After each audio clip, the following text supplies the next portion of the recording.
Olá, tudo bem? Bem-vinda, bem-vindo a mais uma Prosa com Bertalha. Prosa cada vez mais fantástica, onde as pessoas do bem comparecem aqui para compartilharem suas experiências e seus conhecimentos. E olha a prosa que nós estamos trazendo hoje para a Prosa com Bertalha, desmistificando o CO2, o papel do carbono cíclico nas mudanças climáticas.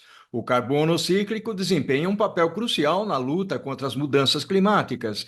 Esse tipo de carbono circula continuamente entre a atmosfera, plantas e tecnologias de captura, mantendo um equilíbrio natural. A fotossíntese, por exemplo, é um processo biológico onde as plantas capturam o CO2, convertendo-o em oxigênio e biomassa. Tecnologias inovadoras também permitem a captura sintética de CO2, reduzindo a quantidade de carbono na atmosfera. Diferente do CO2 fóssil, que aumenta a concentração total de carbono, o carbono cíclico contribui para a sustentabilidade. Promover práticas que favoreçam o uso do carbono cíclico é essencial para a redução das emissões globais e a proteção do meio ambiente.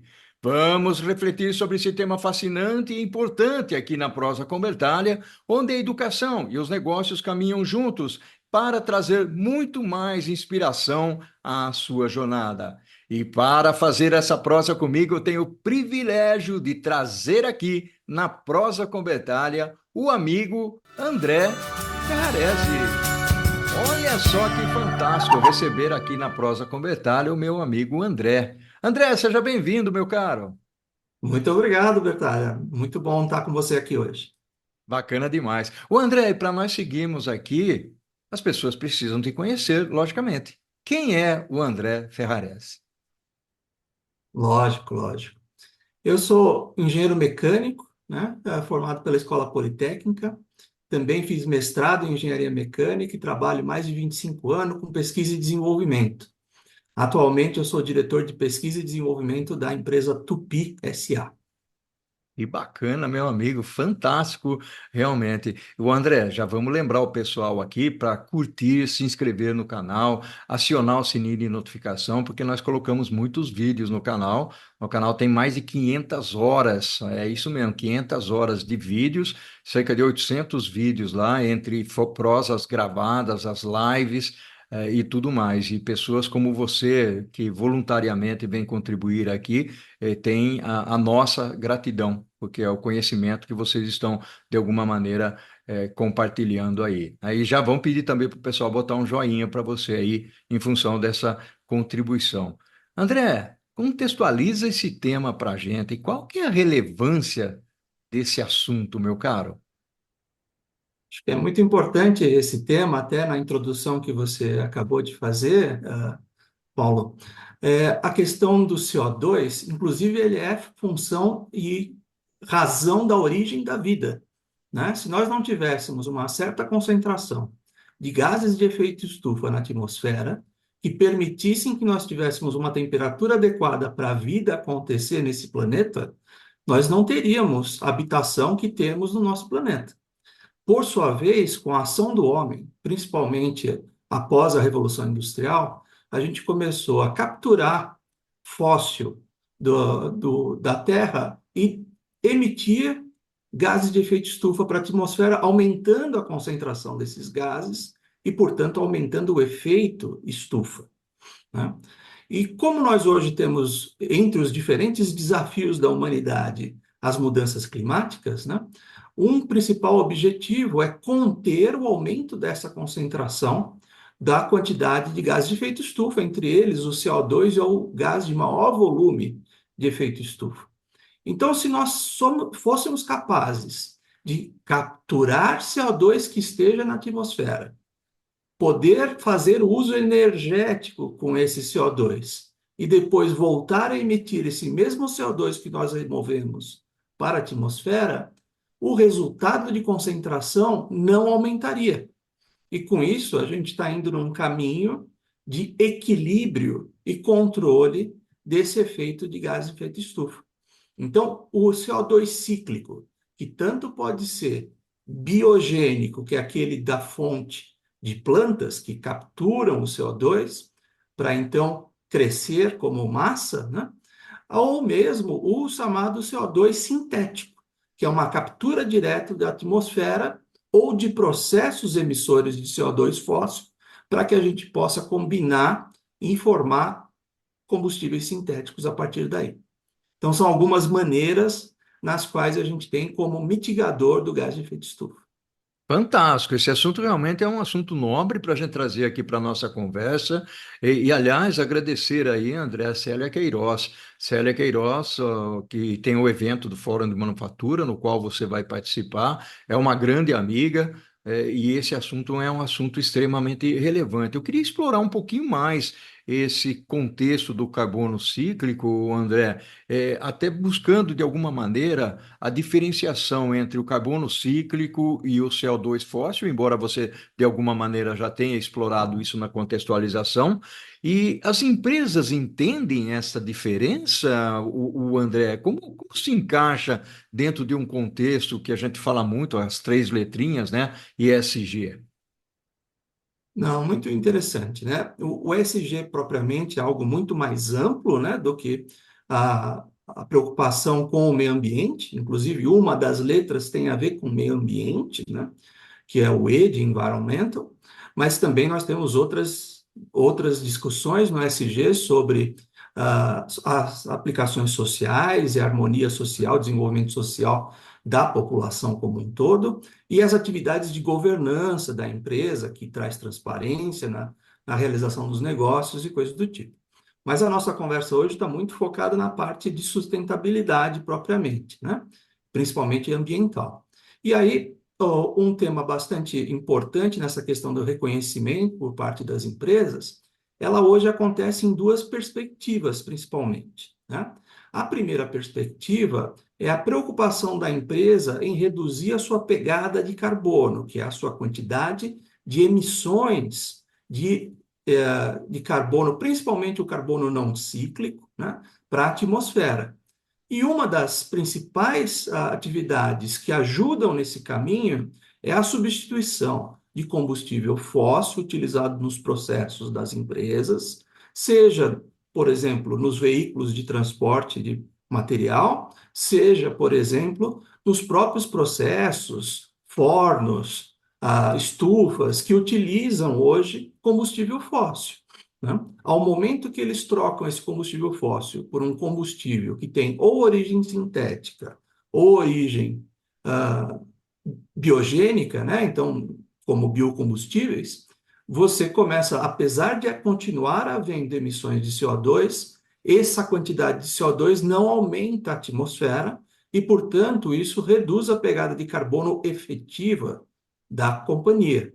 Então, cada vez mais esse tipo de reconhecimento tem se apresentado, empresas, inclusive, têm andado à frente disso e contabilizado suas emissões. Isso é chamado de inventário de emissões, é como as empresas contabilizam as suas atividades. Isso normalmente é reportado no relatório de sustentabilidade. Aproveito para convidar a todos a conhecerem o relatório de sustentabilidade da Tupi, né, onde a gente não só faz a menção sobre as atividades de sustentabilidade ambiental, mas as outras do ESG, como eu comentei antes, né? E com isso a gente vai percebendo o quão engajadas e quão comprometidas as empresas estão nessa busca de um clima mais organizado, mais estável e de melhor condições para a vida humana. Fantástico. E aí, o André, só uma parte aqui, se as pessoas quiserem acessar esse relatório da Tupi sobre sustentabilidade, eles encontram na internet, é isso? Isso, acho que o caminho mais simples é dentro da página da Tupi. Tupi se escreve com Y, então é tupi.com.br, né? E lá você encontra o relatório de sustentabilidade e conhece um pouco mais da companhia, que é uma empresa brasileira de 86 anos, né? A líder mundial na fundição de ferro para blocos e cabeçotes em motores de combustão interna.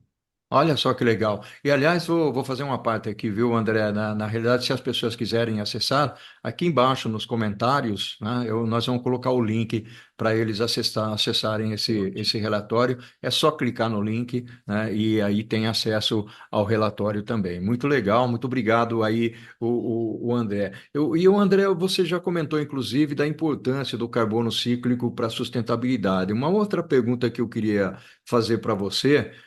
Como que a fotossíntese, né? Lá no comecinho você falou um pouco desse meio ambiente, né? Da vida humana, percorreu um pouco essa jornada. Como é que a fotossíntese ela participa desse processo, o ciclo do carbono, cíclico, o André? Muito interessante. Então, como você até chegou a comentar, a principal ação da fotossíntese é a maneira com que a planta recebe energia, normalmente energia solar, né? E captura com isso o CO2 da atmosfera e, neste processo, com a energia solar, separa o oxigênio do carbono, fazendo com que o carbono seja fixado na planta através do crescimento de massa. Então, é a maneira com que a planta cresce e ela libera com isso oxigênio, né? Então, esse é o processo principal da fotossíntese, é essa transformação de uma energia solar em fixação de carbono e liberação de oxigênio. Então, com isso, vamos citar, por exemplo, o etanol usado como combustível para veículos leves, né? Então, a primeira ação, que é a plantação da cana-de-açúcar ou mesmo do milho, hoje os principais produtos, ainda no Brasil a principal fonte é cana-de-açúcar, que é um processo bastante eficiente de captura de CO2, né? Então, com a fotossíntese, a planta vai capturando e crescendo até o momento da colheita, e na colheita, então, aquela massa já está fixada. Ao estar fixada, ela vai para o processamento.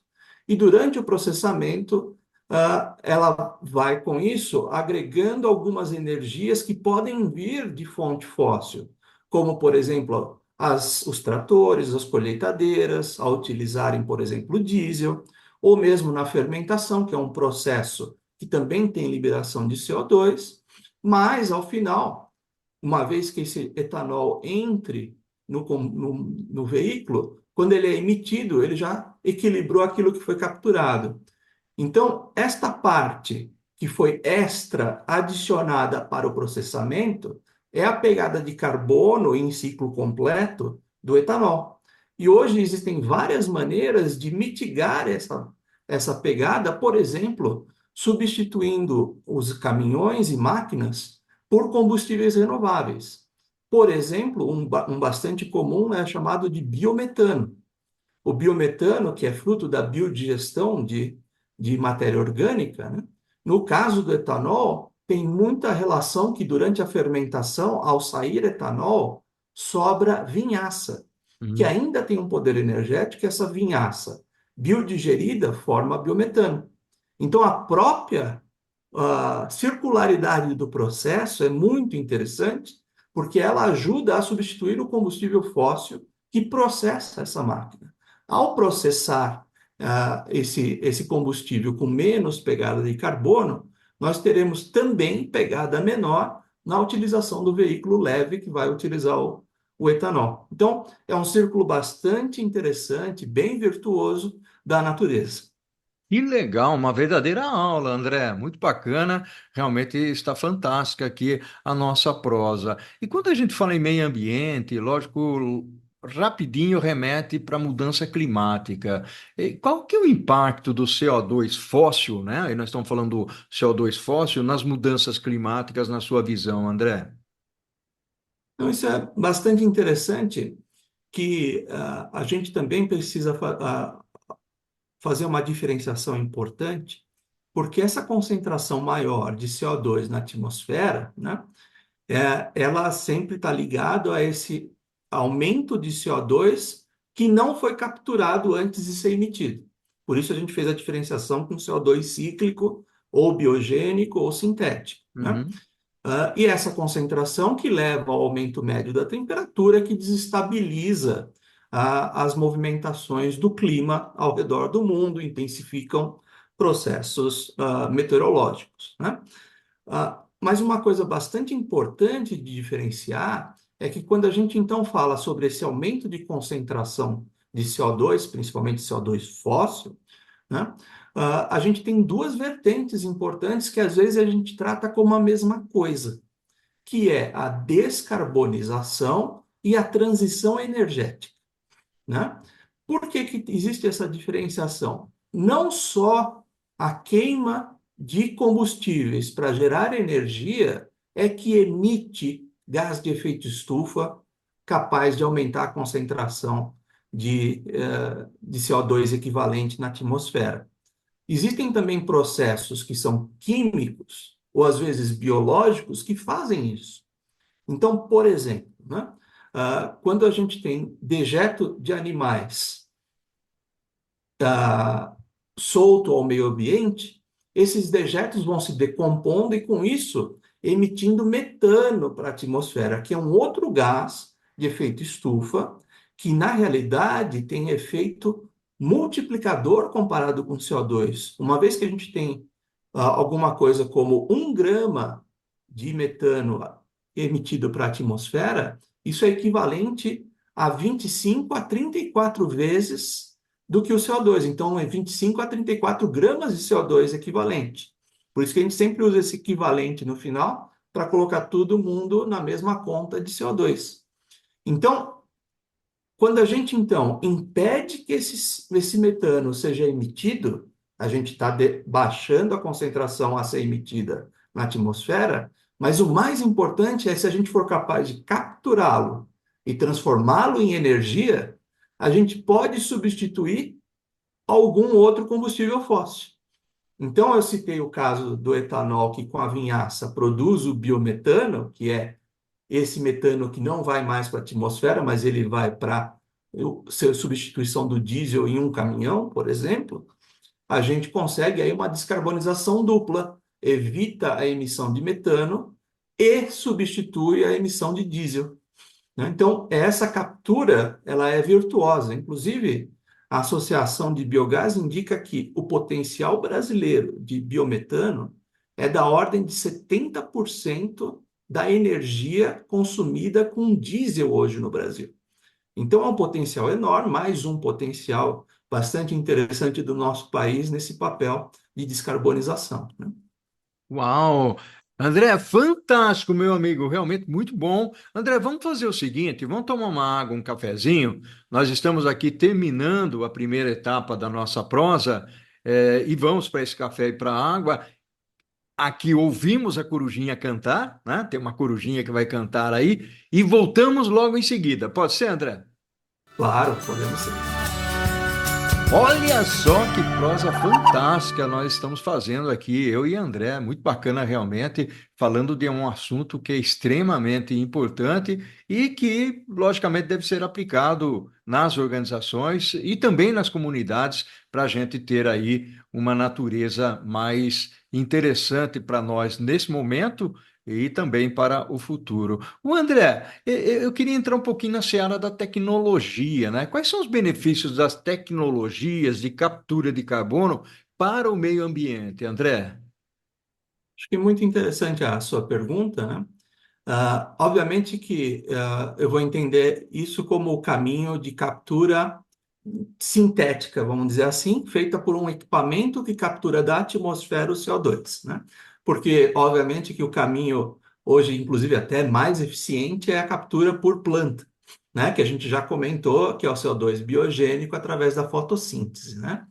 Os equipamentos de captura de carbono, o grande diferencial é qual é a fonte de carbono que ele está capturando, né? Por quê? Porque capturar CO2 do ar é muito trabalhoso, porque a concentração de CO2 no ar é menor do que 0,5%, né? E isso, 0,5% já é suficiente para os efeitos climáticos que nós comentamos de gases de efeito estufa. Por sua vez, você teria então que capturar 100% de uma massa de ar para conseguir utilizar 0,5% de CO2, né? Então, por isso que normalmente são equipamentos bastante grandes, né? E que tem aí um problema de eficiência. Então, por isso, acabam tendo um gasto energético significativo para que ele não seja, para que ele seja efetivo como captura de CO2, é necessário que a gente use energia renovável, que também é um item crítico hoje como humanidade, né? No Brasil, a gente tem uma vantagem competitiva bastante grande, que a nossa matriz energética é bastante limpa, né? Então, mas no resto do mundo isso é um desafio ainda, né?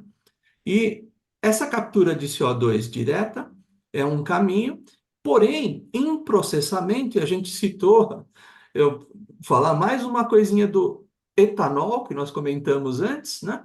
Durante a fermentação existe emissão de CO2. Ali você tem altíssima concentração. Então, a captura de carbono nesse processo, ela é mais efetiva, tem maior eficiência.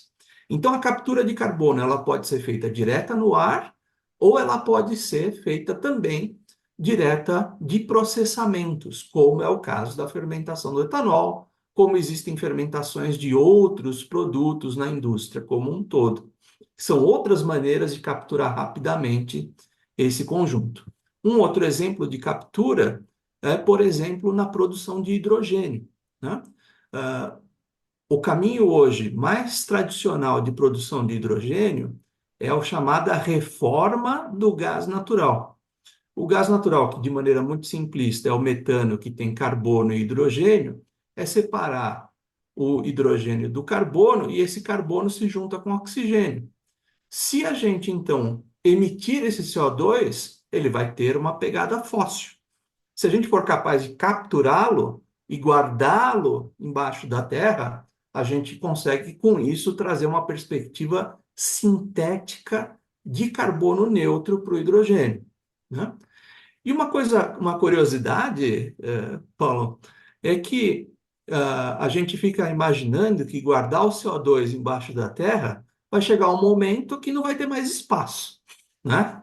Ah, isso não é verdade no tempo, porque depende do tipo do solo, do tipo da jazida que você utilizar, você pode ter a transformação desse gás carbônico em carbono fóssil, né? Carbono fixado na Terra em 15 a 27 anos, depende do tipo do solo. Então, com isso, como o gás ocupa muito mais espaço do que o sólido, você depois tem espaço de novo para utilizar aquela jazida, né? Então, esse é um caminho interessante. A captura de carbono sintética, ela é um elemento estratégico para benefício ambiental, porém ela é limitada, depende muito do espaço e aonde estão essas jazidas e onde estão as fontes de CO2 a serem capturadas. Mas ela tem bastante potencial. Uau, fantástico, André, muito bacana. Vou pedir de novo para o pessoal se inscrever no canal e botar um joinha aí para você, porque realmente essa prosa está muito legal. Eu queria revisitar dois pontos aqui contigo. Eu sei que de alguma maneira você já falou, mas eu queria revisitar como que o carbono cíclico pode ajudar a mitigar as mudanças climáticas. Esse é um ponto. Você já tocou nesse assunto, mas acho que a gente pode mergulhar um pouquinho mais. Já na sequência, por que que é importante diferenciar o CO2 fóssil, como você já comentou, e o cíclico nas políticas ambientais, o André? Muito bacana. Então, como a gente viu na discussão, na conversa de hoje, né? A gente tem o CO2 fóssil, ele aumenta a concentração de CO2 como efeito de gás de efeito estufa, né?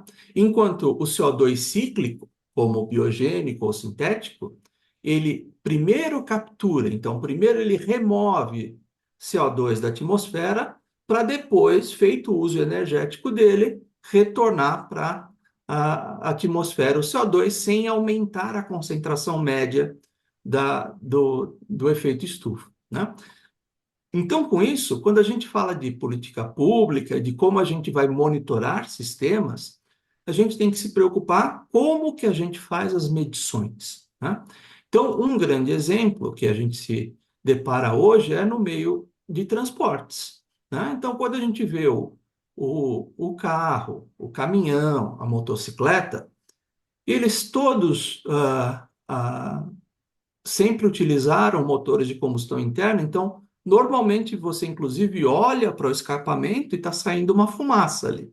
A maioria daquela fumaça é água, mas está saindo uma fumaça que tem CO2 e pode ter poluente, né? Por isso que há mais de 30 anos existem políticas de redução das emissões de poluentes. Nós podemos dizer que nesses 30 anos, mais de 99% dos poluentes foram reduzidos. Então, por isso que um dos caminhos importantes é que os veículos mais antigos tendem a emitir mais poluentes que os veículos novos, né?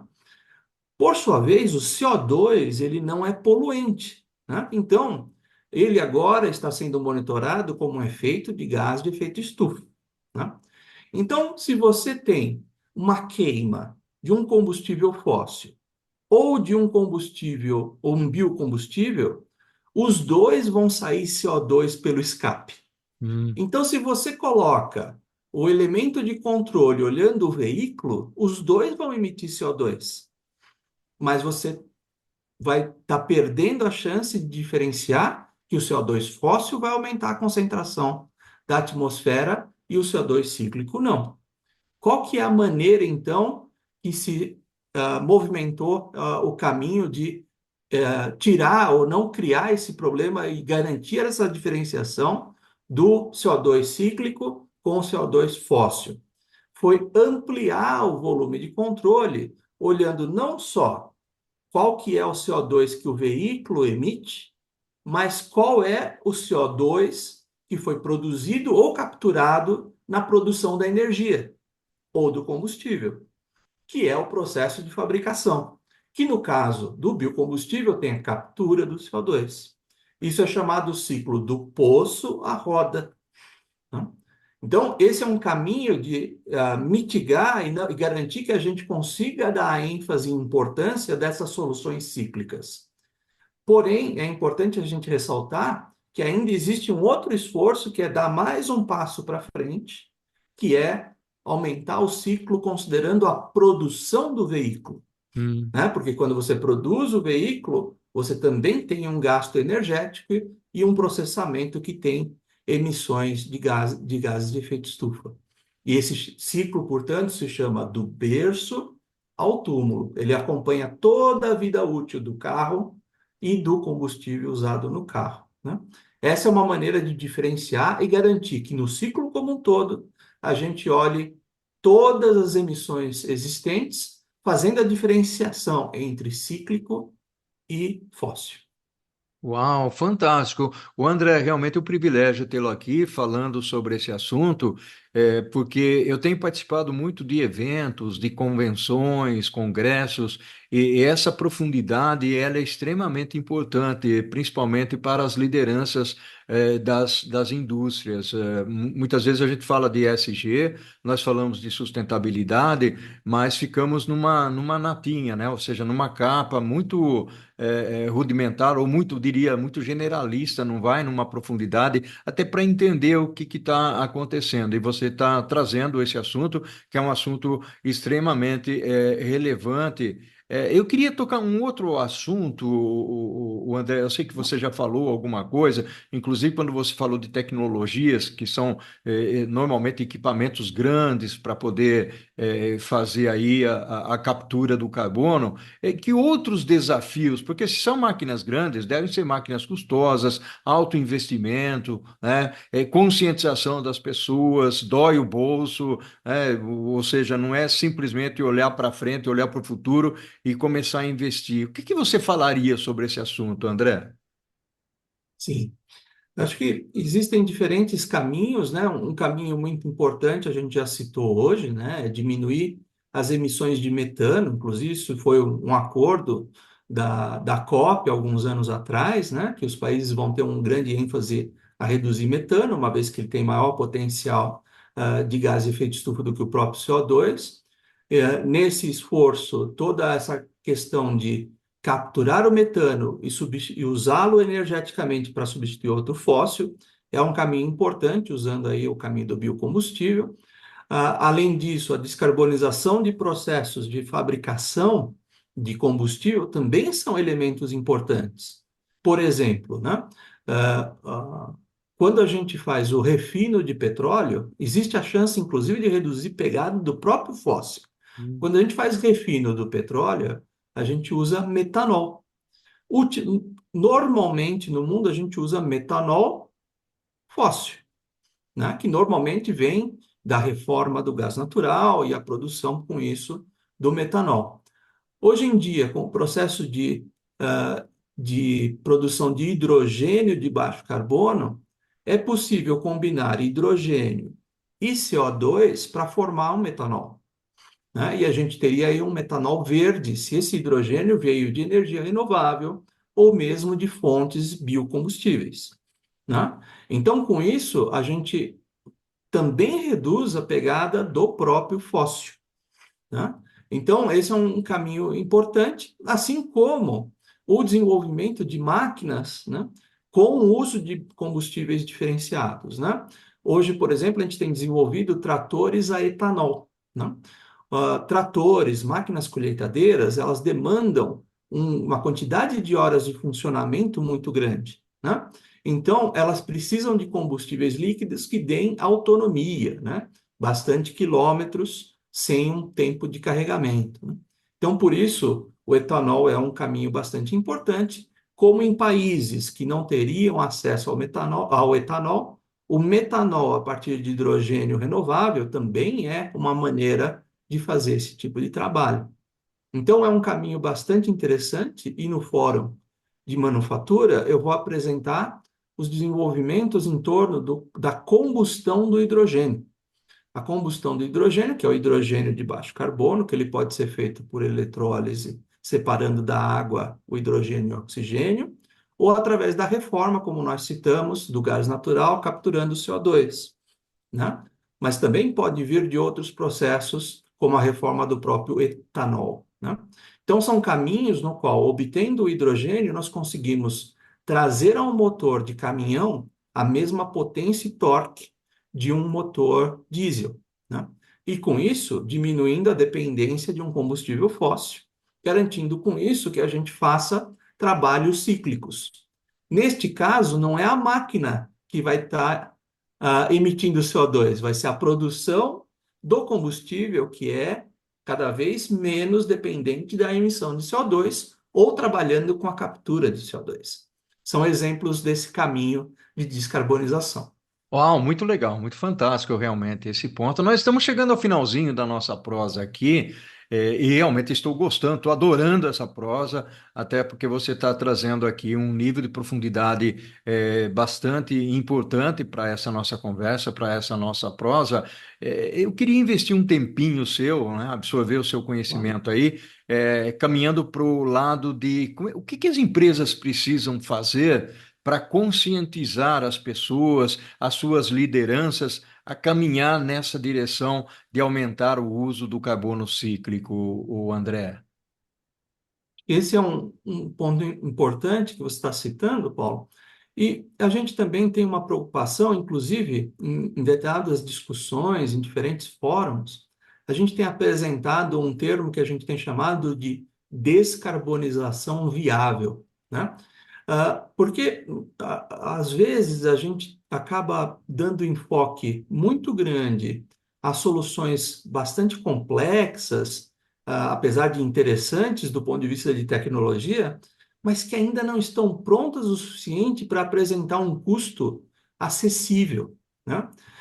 E com isso, se a gente simplesmente apostar que o caminho é acionar tecnologias, não importa o custo, a gente vai ter um processo inflacionário significativo, o que é bastante crítico para um outro desafio igualmente grande na população como um todo, que é a desigualdade social, Uhum. né?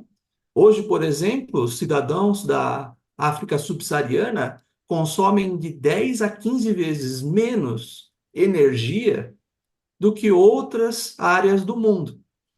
Isso faz com que eles tenham também alguma coisa entre 15 a 20 anos menos de expectativa de vida.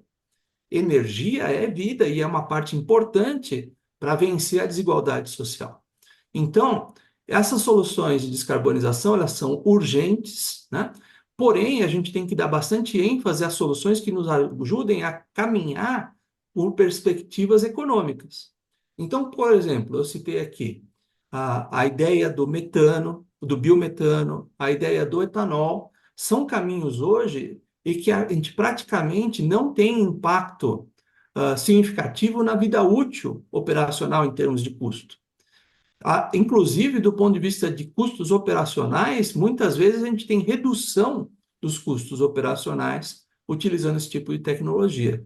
Já o hidrogênio depende muito ainda de uma infraestrutura a ser montada, porém, as perspectivas mostram que, a partir de 2035, nós teremos praticamente os custos de hidrogênio equiparados em energia com o gás natural.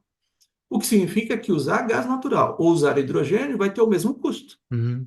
Então, isso é bastante importante que a gente avance com as tecnologias de descarbonização para que a gente alcance capacidade de redução de custo, para que elas ganhem escala e a gente, com isso, garanta a redução da desigualdade social, ao mesmo tempo que a gente impede o crescimento da concentração de gases de efeito estufa. Uau, fantástico. André, meu caro, gratidão enorme pela sua participação aqui na Prosa com Bertaglia. Eu que agradeço a oportunidade, fico à disposição para outras conversas no futuro. Bacana demais, gostei muito e que eu digo aqui sempre quando chegamos ao final da nossa prosa, André, ao infinito e além, meu caro, e o que nós fazemos em vida ecoa na eternidade. Um abração, meu amigo. Um abraço, até mais, Paulo.